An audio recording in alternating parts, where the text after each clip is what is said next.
Oh, what's up, Ian? Oh, what's up, local? What are you doing in here? Just grabbing some laundry.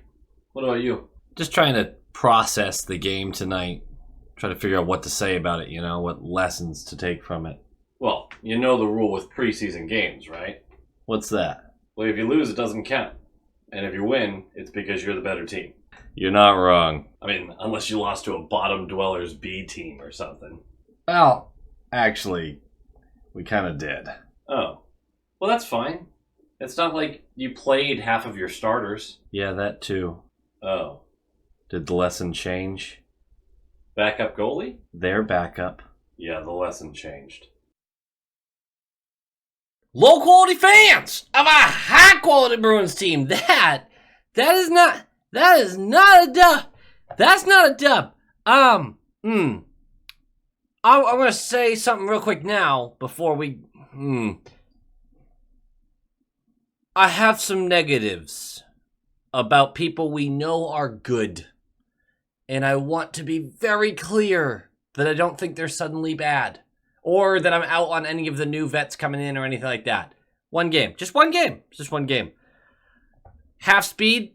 I mean, go look at the advanced analytics for other preseason games, and you have these real pros that are not good. Sebastian Aho in the game tonight, like his advanced analytics were terrible compared to the rest of the squad.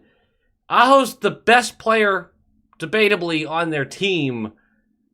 The guys just aren't. The vets just know what's up. All right, that's all I'm trying to say. They just know what's up.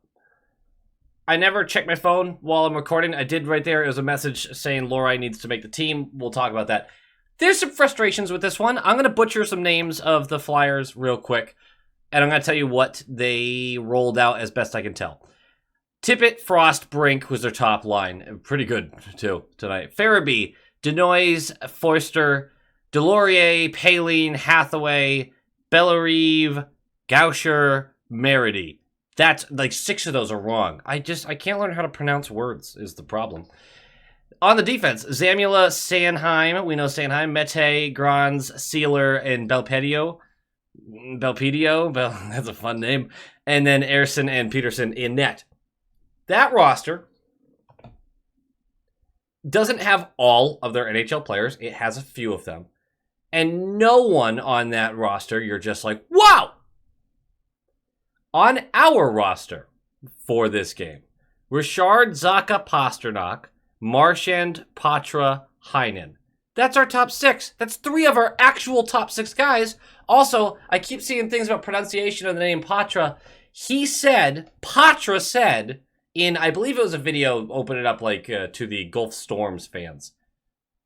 Matthew Patra. That's Patra. That's how he pronounced it. That's how I'm going to pronounce it. All right, glad we cleared that up. Greer, Farinacci, Lauko, Harrison, Merkulov, Chazon. There are some NHL players in there, right? Lori, McAvoy, Lindholm, Shattenkirk, Wotherspoon, Walsh, Omark. Okay.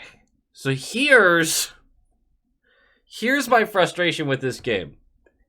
We were starting our Vezina winning goaltender. I almost said caliber. Winning goaltender. 3 of our top 6. We were starting 2 of our stud defensemen and our best defensive prospect. If this was a game that mattered, I would pray to all that is holy that we would win that game by 6 goals. You might be a Flyers fan watching this and going like, how dare you? But come on. Really? I mean, come on. The fact that not only did we lose the game, which is impeccable, but we looked worse than them. Chef's kiss. Just waste my time, why don't you? I'm kidding. I'm not really upset about it, but I was genuinely surprised by the result, which I never should be. Preseason is preseason. We see this every year. But for some reason, I always am like, well, that's a concerning thing. It's not. It's not concerning. It genuinely isn't. We do have some news about the first cuts that were made on Wednesday. We had Ryan Mast go back to Providence. Jackson Edward went back to the OHL. We also had Abate, Arsenault, Bizarro, Curtis Hall, Owen Peterson, Ethan Ritchie, Shane Starrett, and then Luke Toporowski all got cut. They got sent to where they should be this season, whether they be Providence, Maine, wherever, right? The biggest one out of that grouping that is disappointing, although not surprising, is Toporowski, who had higher hopes to stick in camp longer and really try to force his way into the bottom six. Did not work out that way. That's not the end of the world. These guys still, again, have time. This wasn't a make or break camp for literally any of those guys. Maybe you could consider Curtis Hall, but Curtis Hall was never really going to push for the NHL anyway. So, road to 10,000. Like, comment, subscribe. Nailed it. Great.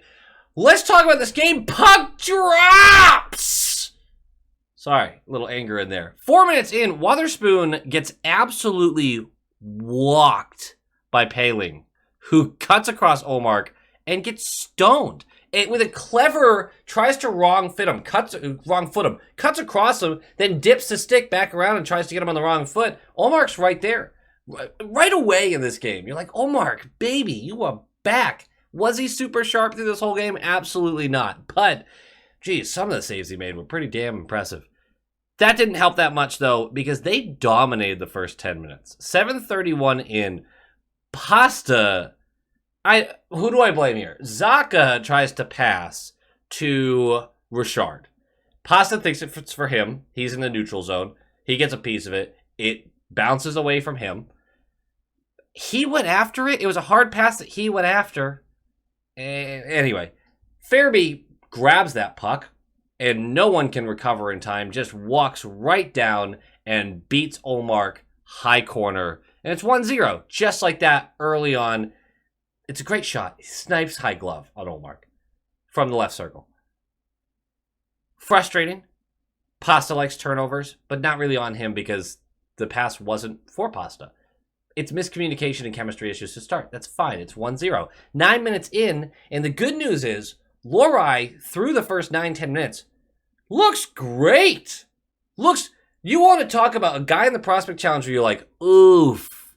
And then preseason starts, and every shift he looks better and better and better. The bad news is we've been outshot 10-1 at this point, and if you told me it was 23-0 in shots, I would have believed you.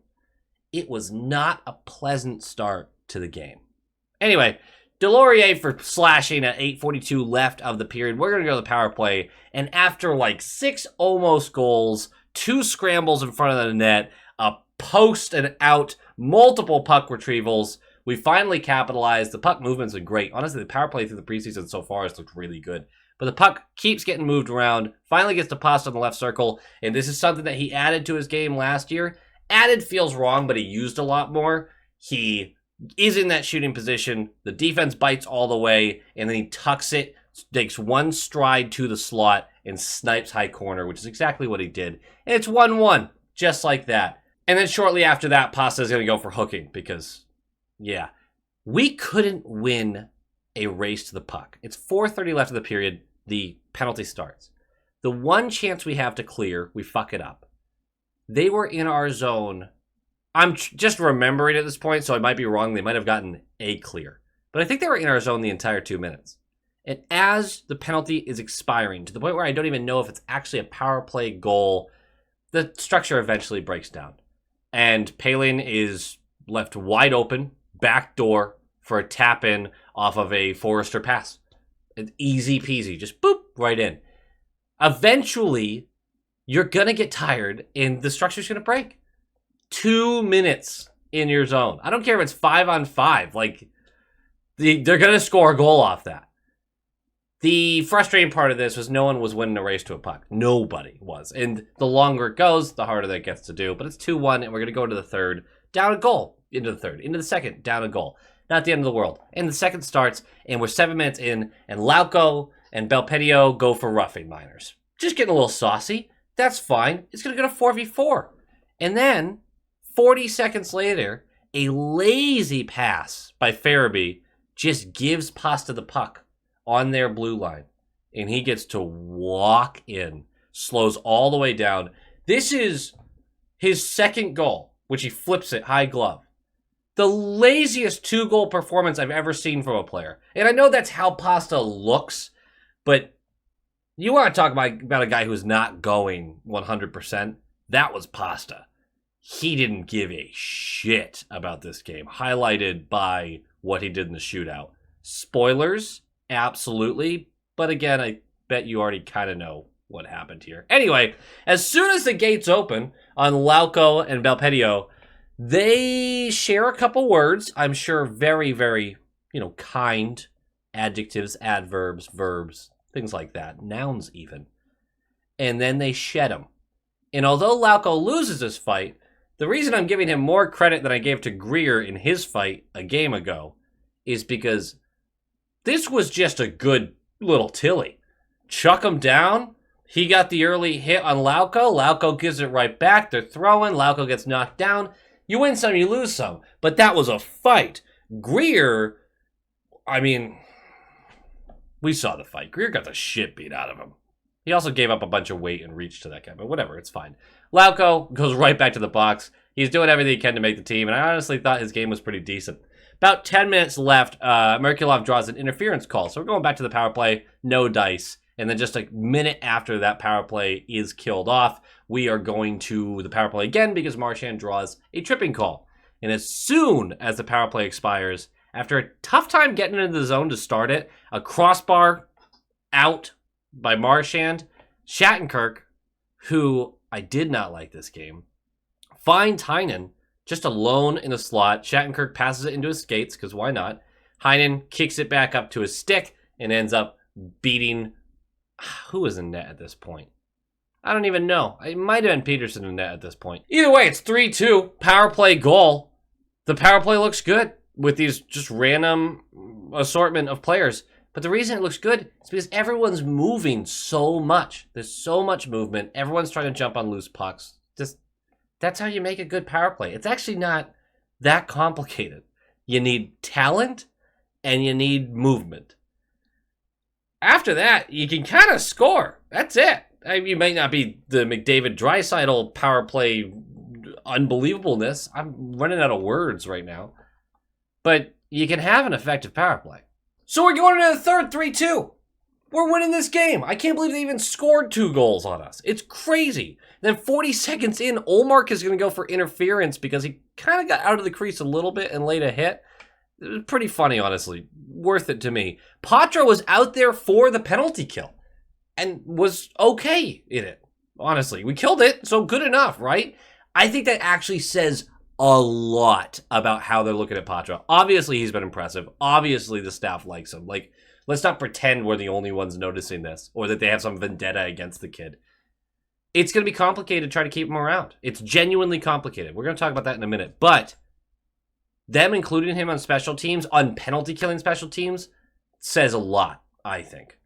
4 minutes in, Marchand with a bad turnover below our right dot. Didn't love the pass from Shattenkirk where he kind of listlessly tapped it to him. But either way, it's a bad turnover. It creates this opportunity where the Flyers player who created the turnover gets to push it up to Brink, who's walking down Main Street, and just sniper-rooney and cheese! This was the best sniper-rooney and cheese in the game, so it's the one I get to announce like that. I wanted to use it on pastas, couldn't do it, because this was just right in the corner. Just bing! It was beautiful. It was gorgeous. What a shot. Just walking down Main Street, beats him high glove. During the preseason, it's so easy just to appreciate good hockey because you don't have to care as much about losing, but I fucking hate losing. So it's a tie game. Who cares? Who cares? Who cares? I cares. I want to win. 8 minutes in, we're going to learn something about Patra that we already knew. Sealers just hammers down Patra legally. Puts a stick kind of in his chest, but with tip of the gloves, just gives him a good little shove. Patra hits the deck. And you remember, oh yeah, this guy is small and he's 19 years old. Something to keep in mind. He hopped right back up, got into a board battle right after that, won the puck in that board battle after getting knocked down in the board battle too. Patra just gets it, man. He's gritty as hell. 2:30 left in the period. Merkulov and Heinen are going to go for a 2v1, and the pass is perfect from Merkulov. Heinen gets it. Nice shot. High blocker. Peterson makes a save. What are you going to do?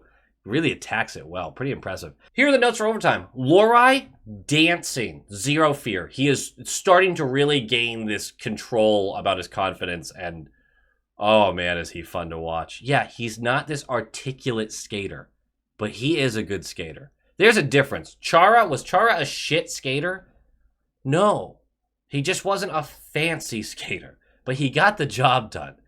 Lorai's like that. He's not Chara, but you know what I mean. Tippett absolutely dusts Merkulov, just skates right around him. Merk takes him down. Tippett's going to get the penalty shot. Ole stones him 5-hole, which is just brilliant once again. 1:15 left. Farabee gets a breakaway. Olmark, save again. Back the other way, Lindholm and Patra crisscross. Patra ends it up with it on his backhand, coming across the slot. Backhand goes far post and out. Could you imagine how much we'd be gushing about this kid if he got the overtime winner too? Oh, how nice that would be. 45 seconds left. Things get chippy. Farabee goes for holding. Sanheim went after Marchand. Marchand gave it right back to him. I don't even know who really started that. So, I don't know. They were just getting chippy in a preseason game. But we're going to the shootout. This is how the shootout goes. Patra, no clue what he's really trying here. Skates down with moderate speed, puts it on his backhand, clearly tries to get it over to his forehand and wrap it around. The problem here is he got way too close to an aggressive Peterson and ends up basically just running into the guy. That's not going to work. The next shooter, Brink, just walks across Olmark and gets it on his backhand and pink right over the blocker. Really nice move by him. It's 1-0 in the shootout. Pasta's turn. Why bother? We know that Pasta, he doesn't care about shootouts at all. He skates in from the left side, puts it right into the chest of Peterson. Just the laziest shot. So, you know, we don't score on either of ours. They score on both of theirs as Frost goes low glove. And that's game. I haven't written down any game notes, so I'm just going off the top of my head. First of all, Shattenkirk did not look good. And I know there's a couple people commenting like he hasn't been good for years. All of his advanced analytics, even on that shit team, that shit Ducks team they had last year, they basically say, yeah, he's an aging vet, but he's still a solid defenseman. Is he great? No, but I don't assume that he's just falling off a cliff. We're just needing him to be a serviceable third pairing defenseman, something I think he's capable of doing. This is a bad game. We're so early on with a new team and a new structure. Let's give him some time, shall we? Lorai looks awesome. It's hard to find a way for Lorai to start on this team. Not really hard, but like semi-hard. Just like, it's like half hard. Because you have to push someone on that left side out, which is forward. That's basically your only option. We all love that idea. A lot harder for a coaching staff to love that idea. But he's putting himself in the right position to do it. Patra is even more difficult because you're not putting him on the fourth line. I don't think you want to do that. Not at the NHL level because you want to shut down presence for your fourth line. Third line, maybe. But who's he kicking out? Right? Top six? I don't know. You have to be really committed to either him switching over to winger and being on your second line wing. Either side will work because DeBrusque can switch. Or you have to be really committed to him being a center and pushing somebody else to the left side to fill that hole. Does Zacha get bumped out of the center? I don't think so. Does Coyle get bumped out of the center? I don't think so. I want to see Patra continue. I want to see him get a couple games at the NHL level at this point. That's how much fun I'm having watching him. But how do you make it work? How do you genuinely make it work? There are so many forwards that are genuinely going to have a good chance of making this team. I don't know. This one's a real tricky one because you want to find a home for him for a couple games, but you have to find a home for him. Not a lot of them make sense. Tough. It's tough. Something to think about. Lindholm didn't look great. There were good and bad moments for him. Same with Olmark, good and bad moments. I'm not worried. I'm not worried at all. Marchand was all over the place. He looked super healthy. Maybe didn't impact the game he wanted to, but the way he wanted to. But again, I'm just not worried. These guys are still ramping up. They know what it takes. It's a different scenario, you know? Just a different scenario of the preseason when you have these vets who know where they're slotting in. Either way, those are the main things I noticed. Merck didn't do too much to make me excited about him, and yeah, he's going back to the AHL. I just don't see a path for him at this point. He hasn't taken over shifts. He's been responsible, but you need to see him be more of a play driver in moments, or at least unleash that shot of his, get in the right positioning, things like that. I don't think he's done enough. I just don't think he's done enough. We'll see. There's still a little bit of time there. I'm trying to think of anyone else I should mention as I scroll back up to take a look at who played. McAvoy was fine, again, playing at half speed. Yeah. Farinacci, very not really noticeable. Harrison, almost not noticeable at all. Heinen, sneaky big game for him. This was an important one, playing with Patra and Marchand. Patra and Marchand both look good. Heinen scored that goal. Great. Didn't love the game. I thought he was following and chasing quite a bit. Did not love his performance in this one. I don't think he was bad. I just don't think he was very good. I still think he gets a 1-year contract out of this PTO, but we'll see what happens. That's as good as I can say with him. And then Walsh continues just to be an interesting defenseman to watch. He might end up being a sneaky good 7th defenseman. We'll see how that goes. I've been saying we'll see how that goes quite a bit. This is too much. Go Bees. Go Bees!